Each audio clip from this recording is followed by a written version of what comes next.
Remarks by Deputy Secretary of the Treasury Wally Adeyemo at Links conference presented by Chainalysis.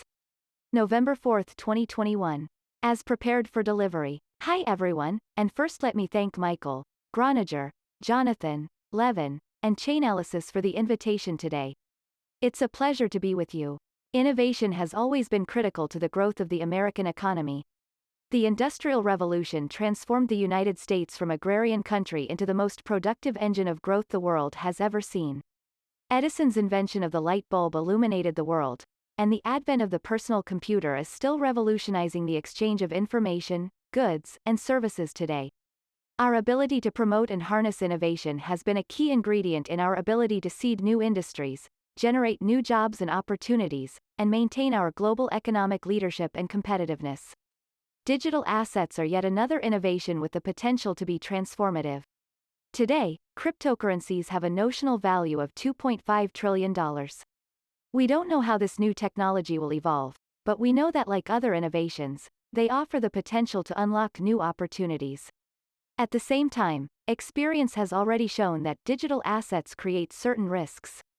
Government's goal is to create a regulatory environment that fosters responsible innovation, writing clear rules of the road that mitigate these risks while preserving the economic opportunities this technology creates. Broadly speaking, there are three sets of risks from cryptocurrency and other digital assets that policymakers must address. First, there are issues of consumer and investor protection, working to make sure these assets are free from fraud and abuse. Then, there are issues related to financial stability, like ensuring that stablecoins are actually stable. And finally, there are national security concerns around anti-money laundering, terrorist financing, and ransomware. Today, I will focus exclusively on the national security risks, and I'm grateful for the opportunity to speak with you about this. Because my sense is that there may be a misperception about the relationship between the blockchain industry and the government on this issue. There's a belief, to be frank, that we are at odds, that Treasury conceives of ransomware as a problem with cryptocurrency, and that in order to stop the former we must severely restrict what happens in this industry. But this is not how we see things. We cannot stress that enough. It is not how we see them at all. When we regulate, rather, it's with an eye toward trying to foster innovation that creates economic opportunity and advances U.S. financial leadership while stamping out crime, abuse, and risks. We believe these goals go hand in hand with innovation. We know that good data is critical to addressing these regulatory issues, and the U.S. government does not have a monopoly on data in the cyber and crypto ecosystems. It is why we are investing in the public-private partnership, and it is why Chainalysis work is so critical. We must expand both our data ontologies and sources of data to match the new opportunities to leverage online and technical data footprints to drive attribution and identification of criminal actors. I am here today because we know the best way to address these national security risks is by working in partnership with the private sector. That's what I want to talk about today. I want to articulate, in some detail, what Treasury believes the relationship between our department and the digital assets industry must be to adequately address these issues. At its core, I think that relationship must be about keeping two stories in our heads at the same time. Let me explain. The first story is the story of 1 in every 9 people on Earth, who are supported by a loved one, often working abroad and sending money back home. Some 250 million plus migrants around the world send an average of $200 to $300 to their families each month. Today, they pay a high price for the privilege. Of that $300 monthly payment to their family, they can expect to lose an average of $21.07% to those operating the payment systems that get their money from point A to point B. Even for people or companies transacting within wealthy nations, the cost of a cross-border payment, while lower than at any point in history, remains high. A payment among G7 nations still incurs about a 2% transaction fee. That presents a challenge, because history tells us that when that fee goes down, the pace and volume of commerce will increase. 1. I know many of you entered the world of blockchain technology to solve problems like this one. You see cryptocurrency and related fintech innovations as ways to make the global economy easier to navigate for everyone. And I want you to know, we share that aspiration. Our Treasury Department is enthusiastic about financial innovation when pursued responsibly, and with an eye toward broad opportunity rather than just financial engineering. We hope that technology will help reduce the cost people pay to transact across borders, for example. But while all of us should focus on this very hopeful story about technology, we cannot focus exclusively on it. There is, after all, a second and very real story that involves cryptocurrency. It's a story like the one that broke at almost the exact moment I was invited to deliver this speech last week. In Janesville, Wisconsin, a school district had its entire IT system held hostage by a ransomware attack. 2. This wasn't on CNN or in the New York Times. It was the local news, and for an obvious reason, it's a story that's all too common these days. So far in 2021, cyber criminals have hacked and leaked student information from some 1,200 K-12 schools in this country, including those in Texas's Wellosco Independent School District. When cybercriminals realized that the school district was never going to pay them a ransom, they leaked intimate details of 16,000 children. Which kids were immigrants, which kids had dyslexia, which ones were homeless. 3. Some version of this has happened to every kind of local institution you can think of: dentists' offices, police departments, regional hospitals. The University of Vermont's hospital was hobbled for weeks during the pandemic. Doctors were unable to pull up medical records or surgery schedules. Cancer patients had to delay their chemotherapy treatments. And ransomware attacks like these are only a piece of the problem. You all know about the opioid epidemic deaths resulting from darknet sales paid in cryptocurrency, or the North Korean actors who stole or extorted more than $1.3 billion in fiat and cryptocurrency from financial institutions and U.S. companies. We have also seen fraud schemes involving cryptocurrencies targeted against the elderly, and terrorist networks such as Al-Qaeda soliciting funds in cryptocurrency to support their violent campaigns. The U.S. government identified several key risks associated with virtual currency in our national risk assessments in 2018, and we look forward to sharing updated information in our forthcoming assessments early next year. If we are going to recognize that cryptocurrency and blockchain technology can be the heroes of stories about more efficient and affordable financial transactions, then we also have to recognize they can be an enabler and accelerant of crime in others. Cybercriminals almost always demand ransom payments in virtual currency and exploit vulnerabilities in the virtual currency sector to receive those payments.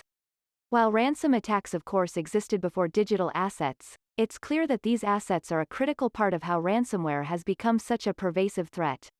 New technology is almost always susceptible to criminal use. The key question is, what can we do to prevent the abuse of this technology? As I said before, ransomware is not a cryptocurrency problem in the same way online fraud schemes are not the fault of the internet.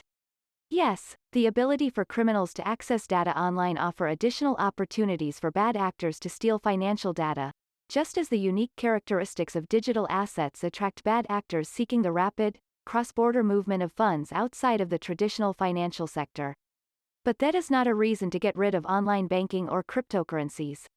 It is instead a reason to treat the misuse of virtual currencies for what it is, a cybercrime and national security problem, and that is a problem we can address together. 1. What Treasury must do, and is doing. Let me start with what Treasury must do, and in many cases, already is doing. There are 4 broad sets of actions. First, we want to build a public-private partnership around digital asset and blockchain innovation that can mitigate these security concerns. Last month, we published an OFAC Virtual Currency Compliance Guide, detailing our sanctions compliance expectations. With the rollout of the guide, we pledged to work with industry to continue to clarify any issues or questions via direct engagement, which will help inform future guidance and updates. We also met with industry groups to ensure that we are tracking issues that are top of mind for all of you.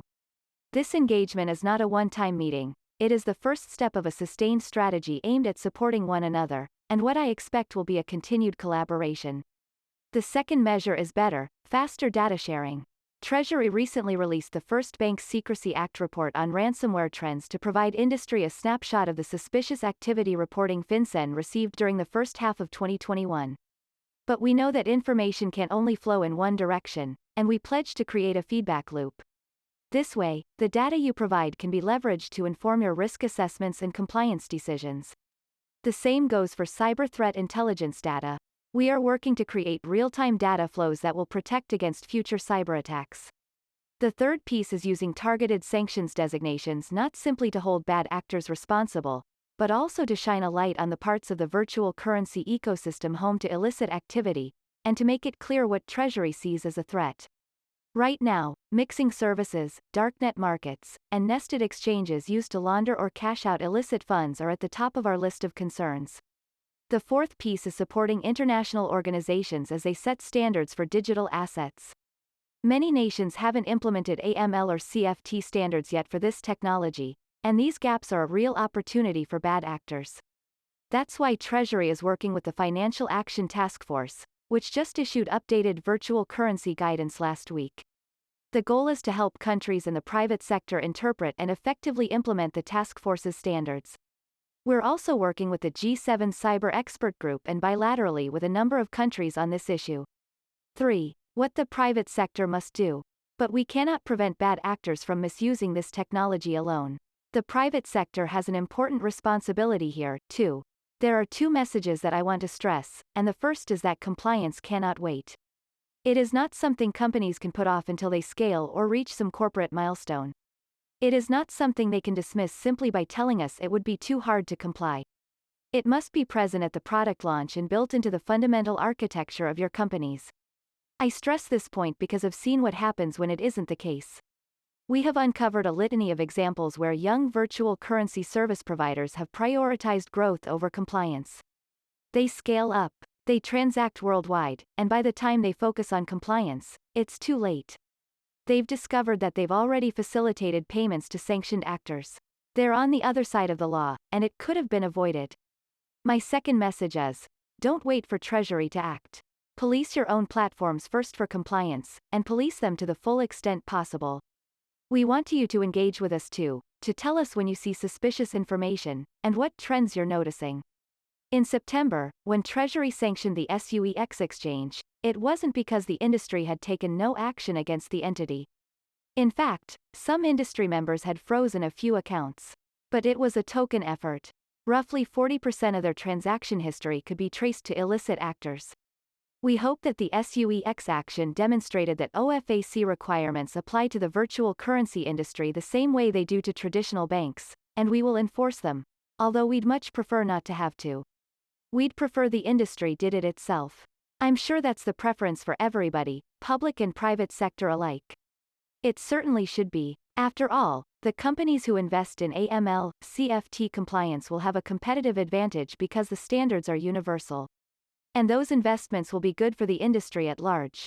I don't think it's controversial to say that right now. Some technology companies have not taken seriously the public trust and have undermined the public credibility of the entire sector as a result. If the cryptocurrency industry wants to scale, if it wants to take serious solving great public challenges like reducing the cost of cross-border payments, then it needs to operate with trust, inside the bounds of the law, and without tolerating the activity of cyber criminals and terrorists. Treasury stands ready to help make this happen. We look forward to working with you.